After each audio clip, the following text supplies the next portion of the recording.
Alright, the Festival of the Four Winds is back, which means you can raise Raptors, Skiffs, Skimmers, and if you want this beauty, you can actually pre-order the new Visions of Eternity expansion through my very own partner link, as I recently became an official ANET partner. And you can also raise Dolyaks, Griffons, and Griffons again. Oh, and the price of just about every single expensive infusion is about to tank, because there's about to be a mass influx of them from people opening Zephyrite Supply Boxes. So let's go over what you should be doing with your very own boxes, whether it's even worth exchanging materials for them, and why this is one of the most amazing gold making festivals. Now, I could keep you hanging until the end of the video and only talk about the boxes then, but I know a lot of you will be most interested in these, so let's start off with them instead. First, the good news for my loyal viewers, as I already made a video about how you should be preparing for this festival about 5 months ago, and everybody who's been stocking up on materials basically already won, because back then the cheapest boxes would cost you around 3 silver and 40 copper in jute scraps, but today those same boxes will cost almost triple that.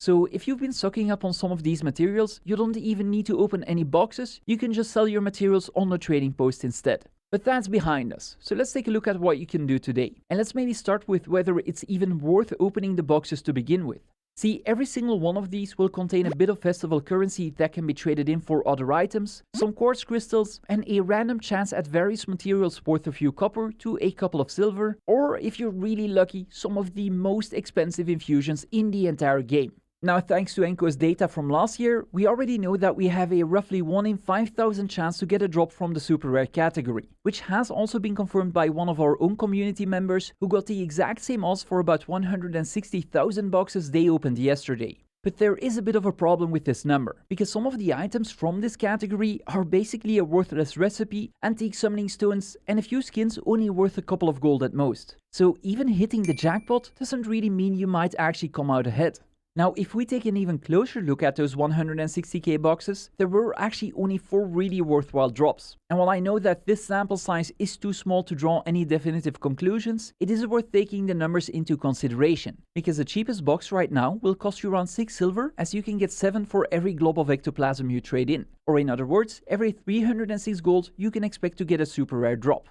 Now, if we do the same exercise, but assume we only get a super rare actually worth our time every 40,000 boxes, then the number you would need to invest shoots up to roughly 2,450 gold, which admittedly, if you have the capital, might still be worth considering, but only if you have the means, because imagine you have exactly 2.5k gold and decide to spend it all on boxes. Well, you're still not guaranteed that the expected 8 super rare drops will turn out being a Chak, a Confetti, or a Dragon Void either. Again, our sample size is a bit too small for any definitive conclusions, and I am contemplating dropping a metric ton of gold on the festival myself to see if I can narrow down the number of boxes, because if we can find that sweet spot where opening them will always be worth it, we could potentially set up a bit of a gold making method by funding the next few thousand boxes with the items that dropped for us. Now, before you start trading in your materials, there are a couple of things you should really know beforehand. And the most obvious one is to not trade anything in that is at least 15% more expensive than the cheapest box, because you might as well sell those materials, get the cheaper ones, and open more boxes that way.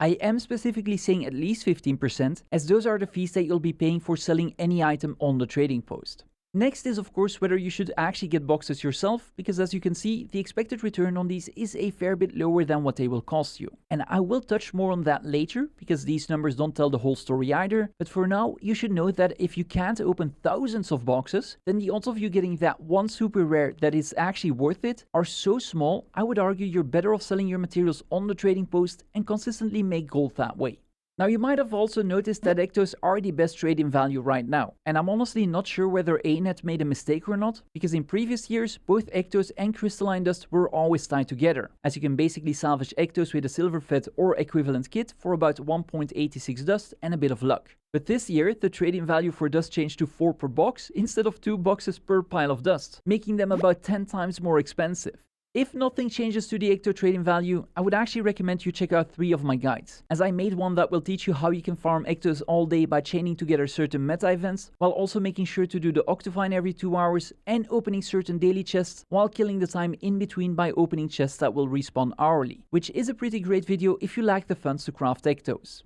And if you haven't heard of crafting Ectos yet, I know this sounds nonsensical, because you can't directly craft them. But what you can do, however, is craft level 68 gear and above, and salvage those with a silver fed or equivalent kit, which should net you Ectos about 87.5% of the time. So if you can craft items that cost less than that, you can basically get them at an insane pace. Now the good news is that I don't only explain this method in the Ecto crafting guide, but we also have a spreadsheet on our Discord server that will tell you exactly which items to craft and what the expected profits will be. And then lastly, last month I also shared how I was making over 150 gold per hour by buying green units from the trading post, identifying them and salvaging them with either the Runecrafter Salvage-o-Matic if they were a green or the silver vet whenever they would upgrade to a rare item instead. And while that video might have tanked the profitability of the method, the festival seems to have put green unit processing back on the map. And here's the cool thing, you can now use my Runecrafter method to make a guaranteed profit already, but instead of selling those items, you can then use some of them to then craft rares to salvage into Ectos and sell the excess to either make a ton of gold directly or acquire Zephyrite Supply Boxes way cheaper than if you were to buy materials directly from the trading post. Now, I know this can be a lot to understand, especially since I'm also telling you to go check out 3 other videos that will each explain another gold making method. So if anything is unclear, just join me during one of my live streams in the evening or hop onto my Discord and either I or one of our community members will gladly help you out. But that's not all, because in the past I've also been in a spot where I would be watching these kinds of videos only to realize I didn't have the funds to actually start making gold this way. So for the next 3 weeks, I'll also make sure to consistently run Bavaniso's farm trains, which currently will get you around 75 gold per hour and will help you build up your gold reserve so that you can either invest in these boxes yourself or if you don't like the RNG, do any of the other methods I just talked about.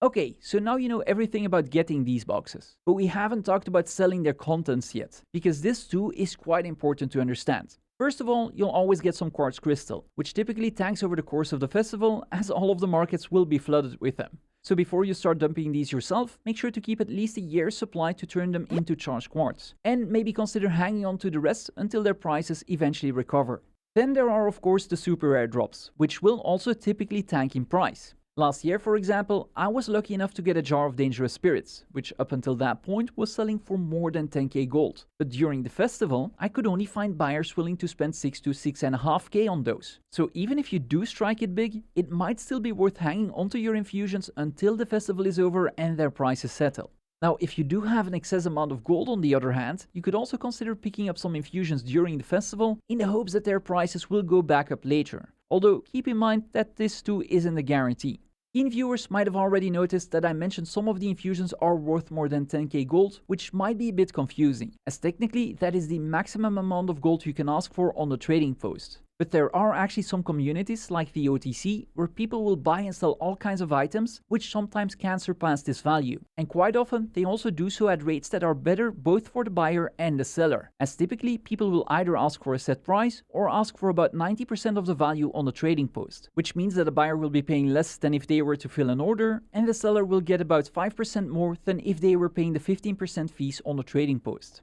The downside, of course, is that you have to absolutely trust the player you're trying to trade with, which the people on OTC are trying to somewhat mitigate by giving out ranks to people based on how much they've traded in the past, and you can always request to enlist a middleman, although those can also command a fee. And one final downside to consider is that you can only accept 500 gold through the in-game mail per week. So quite often, the most valuable items will be traded for other items like Misty Coins or whatever both of you will settle on, which can be a tad annoying if you're accepting 90% of an item's value in Misty Coins, for example, but then want to sell those on the trading post to get the actual gold, because then you will also be paying the 15% in fees. Okay, so that covers everything you need to know about the Zephyrite Supply Boxes, which are arguably the most important to understand. But this is of course a festival, which also means that there are a ton of mini-games for you to enjoy and some achievements to unlock. Now, I would argue that it is absolutely worth doing all of the activities if you haven't unlocked the achievements, titles or skins yet. But other than that, it'll mainly be worth sticking to the dailies and the weeklies, as these can be a decent source for an extra Mystic coin per day and will get you some festival currency that can be spent on the weekly rewards, which are all covered on fast farming.